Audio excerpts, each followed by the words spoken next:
И еще по прилету в Сиэтл прямо у аэропорта меня удивил один вид. На горизонте виднелась огромная одинокая гора, покрытая снегом, а уже почти начавшиеся сумерки придавали ей цвет сакуры. Ну не может же это быть Рейнир? До него от Сиэтла почти 100 километров. Да, от аэропорта меньше, но 75 тоже капец как далеко. Но это действительно оказалась гора Рейнир. Этот стратовулкан – высочайшая точка каскадных гор – 4392 метра. И самый высокий вулкан США, не считая территорию Аляски. Мне он напомнил Фудзи, такую же огромную и величественно возвышающуюся над всем вокруг. 1 мая я планировал добраться к друзьям на границе штатов Вашингтон и Орегон, так что по пути после водопада Сноквалми решил заехать в национальный парк Маунт Рейнир, чтобы поближе рассмотреть этого гиганта. Стратовулкан Рейнир считается спящим. Последний раз небольшие извержения регистрировались здесь в конце 19 века. До высоты 2500 метров он покрыт хвойными лесами. Выше – альпийские луга, а свыше 3000 – ледники и вечные снега. Территория парка – почти 1000 квадратных километров. В нем полно водопадов, красивых локаций и, конечно же, пешеходных трейлов. Но у меня было всего 2-3 часа, плюс не все дороги были еще открыты из-за снега. Кстати, насчет снега. На машине к Рейниру удобнее всего добираться либо с востока, к локации Sunrise до высоты 1950 метров, либо с юга, к локации Paradise на высоте 1600 метров, самой популярной среди посетителей парка. Так вот, этот Paradise известен как одно из самых снежных мест США. Например, зимой 1971-1972 годов на данной территории выпало 28,5 метров снега. И вот именно до Paradise я и поехал. Дорожка туда сквозь парк оказалась очень извилистой и живописной, так что даже просто прокатиться по лесным серпантинам было невероятно кайфово. А шикарная погода даже позволила немного прогуляться в некоторых местах вдоль дороги. Национальный парк гора Рейнир – это просто какие-то небольшие горочки, ну это так в кавычках, конечно.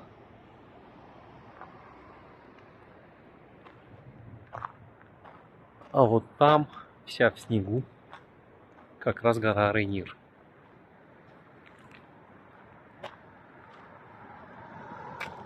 Вон она виднеется.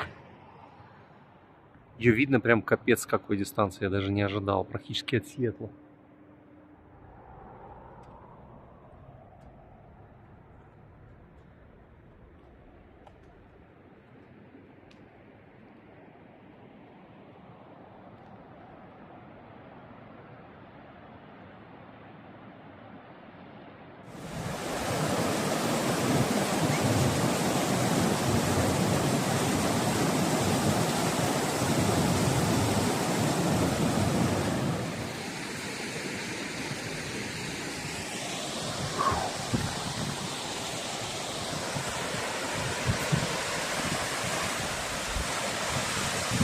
Такой радужный водопадик.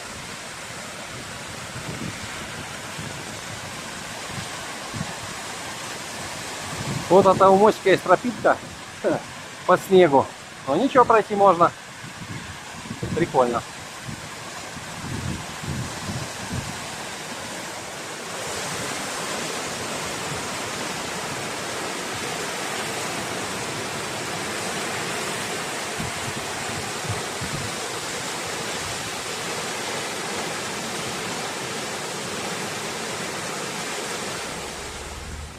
Ну а на высоте, когда лес заметно поредел, пик Рейнир предстал во всей красе.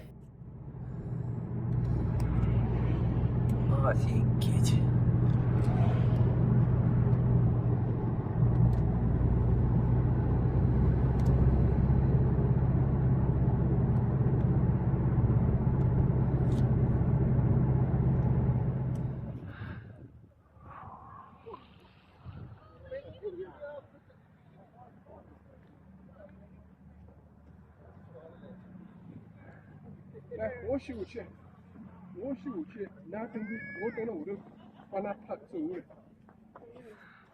Но некоторые дороги еще закрыты, на пару видовых просто даже не проехать никак.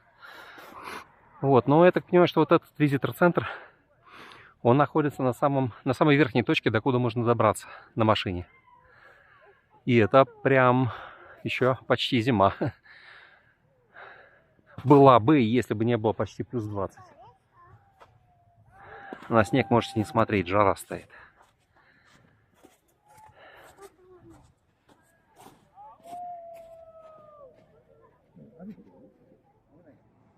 Но пора ехать дальше. Дорога вниз та же, по которой и поднимался. Так что еще раз кайфанул от серпантинов и отличного асфальта. Все-таки в США дороги в парках по-прежнему шикарные. Выезжать на хайвей не хотелось.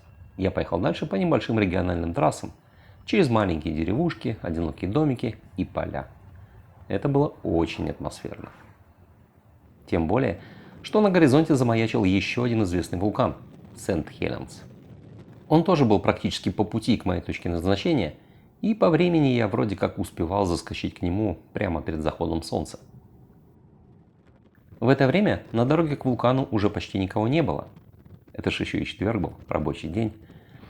Так что мне даже удалось поснимать вулкан издали дроном. Сент-Хеленс заметно пониже Рейнира, всего 2549 метров, но намного известнее. Хотя это и печальная известность. Весной 1980 года здесь случилось одно очень крупное извержение. В одном из видео про вулканы на Гавайях я рассказывал про типы извержений и шкалу Веи. Так вот, Сент-Хеленс выдал взрывное извержение с индексом 5. 18 мая обычное утро в штате Вашингтон превратилось в катастрофу. Вулкан просыпался почти 2 месяца. Небольшие землетрясения, выбросы пара и огромный горб на северном склоне. Он буквально раздувался на 1,5 метра в день. В 8:32 утра произошло землетрясение магнитудой около 5 баллов. И почти мгновенно за ним гигантский оползень, крупнейший в истории наблюдений. Целый склон вулкана обрушился вниз. Достаточно сказать, что высота горы уменьшилась на 400 метров. И тут случилось самое страшное – боковой взрыв. Не вверх, как обычно при извержениях, а в сторону. Раскаленное облако газа, камней и пепла помчалось со скоростью до 500 км в час, снося все по пути на десятки километров. Леса легли, как спички. Озера вскипели. Животные и люди не успели спастись.